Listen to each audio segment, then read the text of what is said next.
ದೇವರಿಗೆ ಸ್ತೋತ್ರ. ಇಬ್ರಿಯರಿಗೆ ಬರೆದ ಪತ್ರಿಕೆ 2ನೇ ಅಧ್ಯಾಯ 1ರಿಂದ ವಚನಗಳು. ಆದುದರಿಂದ ನಾವು ಕೇಳಿದ ಸಂಗತಿಗಳಿಗೆ ತಪ್ಪಿ ಹೋದೆವೆಂಬುದು ಭಯಪಟ್ಟು ಅವುಗಳಿಗೆ ಹೆಚ್ಚಾಗಿ ಲಕ್ಷ್ಯ ಕೊಡುವವರಾಗಿರಬೇಕು.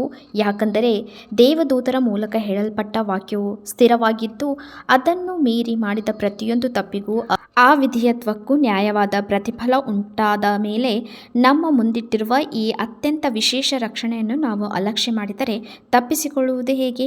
ಇದು ಕರ್ತನಿಂದ ಮೊದಲು ಹೇಳಲ್ಪಟ್ಟಿತು. ಆತನಿಂದ ಕೇಳಿದವರು ಇದನ್ನು ನಮಗೆ ಸ್ಥಿರಪಡಿಸಿದರು.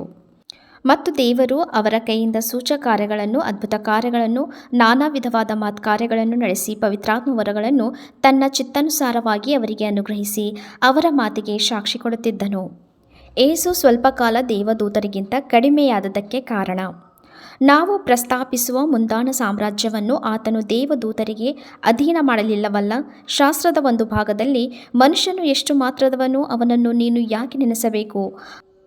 ಮಾನವನು ಎಷ್ಟರವನು, ಅವನಲ್ಲಿ ಯಾಕೆ ಲಕ್ಷ್ಯವಿಡಬೇಕು? ಅವನನ್ನು ದೇವದೂತರಿಗಿಂತ ಸ್ವಲ್ಪವೇ ಕಡಿಮೆಯಾಗಿ ಮಾಡಿದ್ದೀಯಲ್ಲ.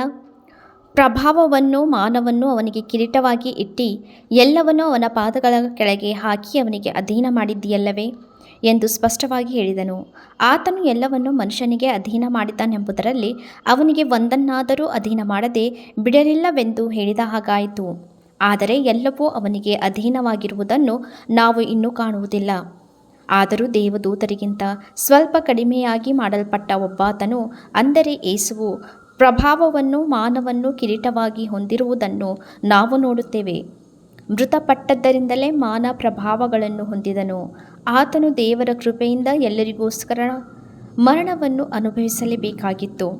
ಸಮಸ್ತವು ಯಾವನಿಗೋಸ್ಕರವೋ, ಯಾವನಿಂದಲೂ ಉಂಟಾಯಿತೋ ಆತನು ಬಹು ಮಂದಿ ಪುತ್ರರನ್ನು ಪ್ರಭಾವಕ್ಕೆ ಸೇರಿಸುವಲ್ಲಿ ಅವರ ರಕ್ಷಣಕರ್ತನನ್ನು ಬಾಧೆಗಳ ಮೂಲಕ ಸಿದ್ಧಿಗೆ ತರುವುದು ಆತನಿಗೆ ಯುಕ್ತವಾಗಿತ್ತು. ಯಾಕಂದರೆ ಪವಿತ್ರ ಮಾಡುವಾತನಿಗೂ ಪವಿತ್ರರಾಗುವವರೆಲ್ಲರಿಗೂ ಒಬ್ಬನೇ ತಂದೆ ಇದ್ದಾನೆ.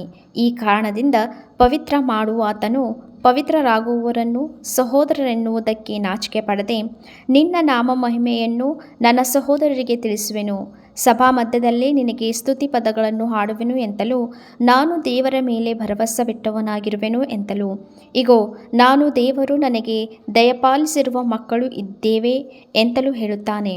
ಇದಲ್ಲದೆ ಮಕ್ಕಳು ರಕ್ತ ಮಾಂಸಧಾರಿಗಳಾಗಿರುವುದರಿಂದ ಆತನು ಅವರಂತೆಯೇ ಆದನು. ತನ್ನ ಮರಣದಿಂದಲೇ ಮರಣಾಧಿಕಾರಿಯನ್ನು, ಅಂದರೆ ಸೈತಾನನನ್ನು ಅಡಗಿಸಿ ಬಿಡುವುದಕ್ಕೂ, ಮರಣಭಯದ ದೆಸೆಯಿಂದ ತಮ್ಮ ಜೀವಮಾನದಲ್ಲೆಲ್ಲ ದಾಸತ್ವದೊಳಗಿದ್ದವರನ್ನು ಬಿಡಿಸುವುದಕ್ಕೂ ಅವರಂತೆ ರಕ್ತ ಮಾಂಸಧಾರಿಯಾದನು. ಆತನು ದೇವದೂತರನ್ನು ಹಿಡಿದವನೆಂದು ಬರೆದಿಲ್ಲ, ಅಬ್ರಹಾಮನ ಸಂತತಿಯನ್ನು ಕೈ ಹಿಡಿದಿದ್ದಾನಷ್ಟೇ. ಆದ್ದರಿಂದ ಆತನು ಎಲ್ಲ ವಿಷಯಗಳಲ್ಲಿ ತನ್ನ ಸಹೋದರರಿಗೆ ಸಮಾನನಾಗಬೇಕಾಗಿ ಬಂತು. ಹೀಗೆ ಆತನು ಜನರ ಪಾಪಗಳನ್ನು ನಿವಾರಣೆ ಮಾಡುವುದಕ್ಕಾಗಿ ದೇವರ ಕಾರ್ಯಗಳಲ್ಲಿ ಕರುಣೆಯೂ ನಂಬಿಕೆಯೂ ಉಳ್ಳ ಮಹಾಯಾಜಕನಾದನು. ತಾನೇ ಶೋಧಿಸಲ್ಪಟ್ಟು ಬಾಧೆಯನ್ನು ಅನುಭವಿಸಿರುವುದರಿಂದ ಶೋಧಿಸಲ್ಪಡುವವರಿಗೆ ಸಹಾಯ ಮಾಡುವುದಕ್ಕೆ ಶಕ್ತನಾಗಿದ್ದಾನೆ. ಈ ವಾಕ್ಯ ಭಾಗವು ಇಬ್ರಿಯರಿಗೆ ಬರೆದ ಪತ್ರಿಕೆ 2ನೇ ಅಧ್ಯಾಯ 1ರಿಂದ 18 ತನಕ ವಚನಗಳು.